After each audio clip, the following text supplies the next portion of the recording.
In the vast frozen expanse of the North Pacific, far from the tropical jungles of Guadalcanal, lies a desolate chain of volcanic rocks known as the Aleutian Islands. In 1942, this became the only American soil to be occupied by the Japanese during the entire war. The islands of Attu and Kiska were transformed into frozen fortresses, but the real enemy here wasn't just the Japanese soldier, it was the environment itself. Known as the birthplace of the winds, this region is a nightmare of sudden gales, freezing rain, and a fog so thick it feels solid.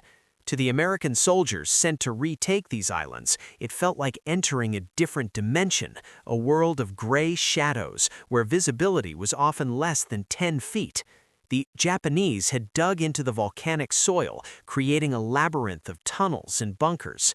For over a year, Kiska was a constant target of Allied bombers, yet the island remained a mystery. It was a place where thousands of men lived and died in a permanent twilight, a precursor to one of the most embarrassing and haunting episodes in military history. This was the stage for the Ghosts of Kiska, a battle where the phantom of an army proved to be more dangerous than the army itself. The occupation of Kiska was a strategic thorn in the side of the United States. It was a psychological blow to have the enemy sitting on a piece of the American continent, no matter how remote. The U.S. Navy and Army Air Force unleashed a relentless campaign to isolate the island, dropping millions of pounds of explosives on the hidden Japanese positions. But the fog of the Aleutians provided the Japanese with a perfect natural camouflage.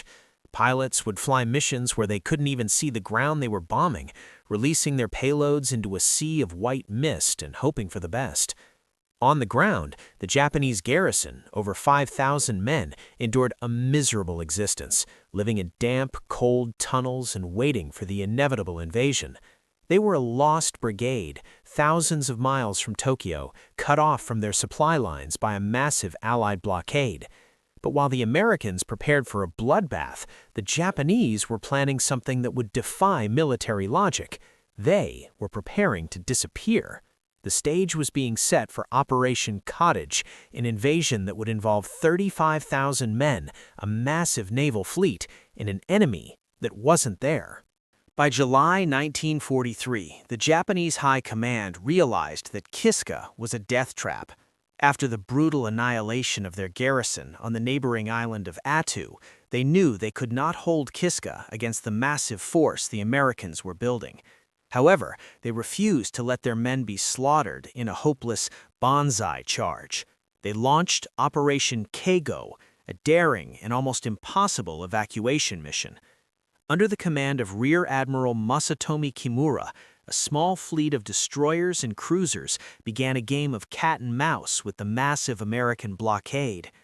Kimura was a man of incredible patience. Twice he approached the island, only to turn back because the fog wasn't thick enough to hide his ships. He waited for the perfect Aleutian weather, a ceiling of fog so low that American radar and eyes would be useless. On July 29th, the miracle happened. A shroud of absolute darkness and mist descended over Kiska. In just 55 minutes, with the precision of a ghost story, over 5,000 Japanese soldiers were stripped from the island and loaded onto the ships. They left behind their heavy guns, their supplies, and even their dogs, disappearing into the North Pacific without the Americans firing a single shot or even knowing they were gone. The evacuation of Kiska remains one of the most successful and stealthy operations in the history of naval warfare. To pull off the rescue of an entire garrison while surrounded by an enemy fleet is a feat that sounds like fiction. The Japanese soldiers, who had been prepared to die for the emperor, found themselves being whisked away in the dead of night, leaving a completely empty island behind. They didn't leave in a panic, they left with a chilling, calculated silence. They disabled their minds, booby-trapped their bunkers with a sense of dark irony, and even left a sign in the officers' mess that read, "We shall return." As Kimura's ship slipped through the blockade, they passed within miles of American destroyers that were scanning the horizon with the latest radar. but the ghosts were too fast and too quiet. By the time the sun rose on July 30, Kiska was a tomb. There wasn't a single living Japanese soul on the island, yet the American command, convinced by their own intelligence reports and the static on their radar, believed the garrison had actually reinforced its positions. The trap was set, but the bird had already flown. Days before the invasion, the ghost of Kiska began to manifest on American technology. In an event known as the Battle of the Pips, American warships patrolling the waters around Kiska suddenly detected a massive fleet of targets on their radar screens. The Pips were clear, 7 or 8 large vessels moving in formation. The Americans, convinced they had finally caught the Japanese evacuation fleet, opened fire with everything they had. For over an hour, the night was lit up by the massive flashes of 14-inch guns from the battleships Mississippi and Idaho. Hundreds of shells were fired into the darkness, but there was no return fire, no explosions, no sinking ships. When the targets finally disappeared from the radar, the Americans sent out search planes, but they found nothing, not even a patch of oil or a piece of floating debris. The radar had lied. It is now believed that atmospheric conditions had caused the radar waves to bounce off the mountains of islands over 100 miles away, creating ghost images on the screens. The Americans had spent millions of dollars in ammunition fighting a phantom fleet, a prelude to the madness that was about to unfold on the island itself. The Battle of the Pips was a psychological disaster. It reinforced the belief that the Japanese were present, active, and cunningly hiding just out of sight. The American commanders, embarrassed by the waste of ammunition but still convinced of the enemy's presence, doubled down on their invasion plans. They didn't realize that while they were shooting at electronic ghosts, the real Japanese fleet had already moved far to the west. This event created a state of high-tension paranoia among the sailors and soldiers of the invasion force. Every shadow on the radar was seen as a threat. Every sound in the fog was interpreted as a Japanese submarine. The technology that was supposed to give the Americans an advantage was instead being manipulated by the strange environment of the Aleutians, leading them into a trap of their own making. They were walking into an invasion where they expected a second Iwo Jima, but the only thing waiting for them was the wind and the echoes of their own fear. The ghosts of Kiska were no longer just a Japanese garrison. They had become a glitch in the machine of modern war. On August 15, 1943, the massive machinery of Operation Cottage roared into life. Over 100 ships and 35,000 American and Canadian troops approached the shores of Kiska. The bombardment from the sea was deafening, a curtain of steel designed to crush any resistance before the first boot hit the sand. The soldiers, many of them hardened by the bloody combat on Attu, were terrified. They expected hidden machine gun nests, suicide charges, and a fight to the death in every cave. As the landing craft hit the volcanic beaches, the men scrambled ashore, screaming orders and diving for cover. But as the minutes turned into hours, something felt deeply wrong. There was no return fire. The silence of the island was louder than the roar of the surf. The fog sat heavy over the hills, a white wall that hid everything. The GIs moved inland with extreme caution, clearing every inch of the beachhead, expecting an ambush at any second. They didn't know that the only enemy on that beach was the cold, the mud, and the terrifying realization that they were alone on a haunted rock. The invasion was a masterpiece of military theater played to an empty house. 35,000 men were maneuvering across the island, building command posts and setting up artillery, all to fight a garrison that had been gone for over 2 weeks. The tension was so high that the soldiers began to hallucinate. In the thick fog where you couldn't see your own hand, every rustle of the grass was a Japanese sniper. Every silhouette of a rock was a soldier with a bayonet. The commanders, refusing to believe the island was empty, pushed their men further into the interior, convinced the Japanese were simply luring them into the mountains for a final bloody trap. This storming of nothing became a surreal nightmare. The logistical weight of an entire army was being exerted against a phantom. It was a mobilization of power that had no target, and as the fog grew thicker, the army began to turn on itself. The ghosts of Kiska were about to claim their first victims, not through bullets, but through the chaos of a confused and paranoid invasion force. As the American and Canadian forces moved from opposite sides of the island toward the center, the fog became their executioner. In the near-zero visibility of the Kiska Highlands, communication broke down completely. Small units found themselves isolated in the mist, hearing movement all around them. Terrified soldiers, convinced they were surrounded by Japanese infiltrators, began to fire at every shadow. Tragically, those shadows were often their own comrades. The sound of a single rifle shot would trigger a chain reaction of panic, with entire platoons unleashing thousands of rounds into the fog. Canadian troops and American troops, unable to identify each other in the gloom, engaged in fierce firefights that lasted for hours. By the time the confusion was cleared, dozens of men lay dead or wounded, killed by the very men they had come to fight alongside. The ghosts of Kiska had achieved the ultimate victory of a phantom. They had forced the enemy to destroy itself. It was a fratricidal nightmare born of pure paranoia and the absolute failure of command to realize they were fighting an empty island. The casualties of the first few days were staggering, considering there was no enemy. Over 300 men were killed or wounded during the liberation of Kiska. Some stepped on Japanese mines left in the tunnels, but the vast majority were victims of friendly fire or the brutal Aleutian environment. Men fell off cliffs in the fog, succumbed to exposure, or were accidentally shot by jumpy sentries in the middle of the night. The psychological toll was even worse. Soldiers who had spent days in a state of high-intensity combat readiness were discovering that their enemies were the bodies of their friends. The Battle of the Fog remains one of the darkest chapters of the Pacific War, a reminder of how easily a modern military machine can malfunction when it loses its sense of reality. The Japanese had left a trap not of steel, but of psychology, and the Americans had walked straight into it. Every bullet fired into the mist was a testament to the power of a phantom to inflict more damage than a living soldier. As the GIs finally pushed into the heart of the Japanese defenses, they entered a subterranean world that felt like a tomb.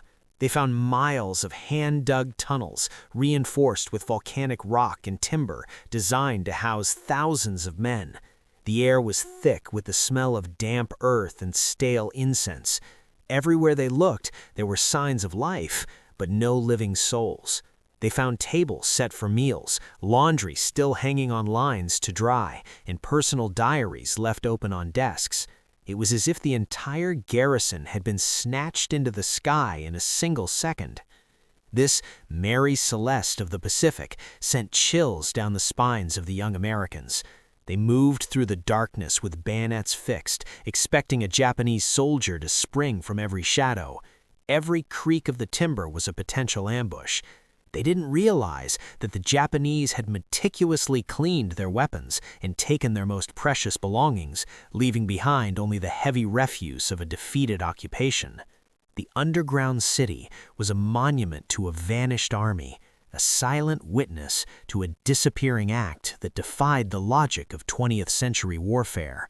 The psychological impact of these empty tunnels was devastating. The soldiers felt they were being watched by invisible eyes. They began to find the surprises the Japanese had left behind, not just mines, but psychological booby traps. In one bunker, they found a phonograph with a needle resting on a record. In another, a beautifully arranged tea set. This wasn't the behavior of a fleeing, panicked mob. It was the work of a disciplined force that was mocking their pursuers. The Americans spent days clearing tunnels that were already empty, wasting thousands of man-hours in a state of high-alert terror. They were afraid of the silence. One soldier later recalled that he would have preferred a real machine gun nest to the haunting stillness of those corridors. The empty lair was the ultimate proof of Operation K-Go's success. The Japanese hadn't just escaped, they had left behind a ghost story that would haunt every man who stepped into those tunnels for the rest of his life. On an island where 35,000 men expected to find 5,000 enemies, they found only 3 living creatures, 3 shivering, hungry dogs. These were the pets of the Japanese garrison, left behind in the final frantic 55 minutes of the evacuation. For the American GIs, these dogs were a surreal sight. One was a mutt named Explosion by the troops, who had survived months of heavy Allied naval shelling. These animals were the only ones who knew the truth of what had happened, yet they could not speak.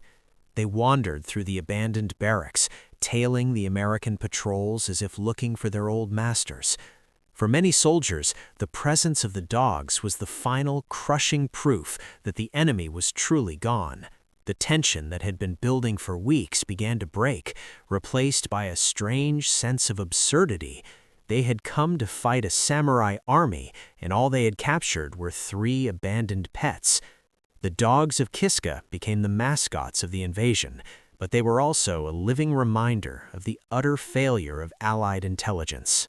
The sight of the dogs sitting in the middle of a multi-million-dollar invasion force was a scene of pure dark comedy. While generals in Washington and Pearl Harbor were waiting for news of a great victory, their soldiers were taking pictures with stray dogs on a foggy rock. These animals became the only prisoners of war taken during Operation Cottage. But even this small comfort was tinged with sadness.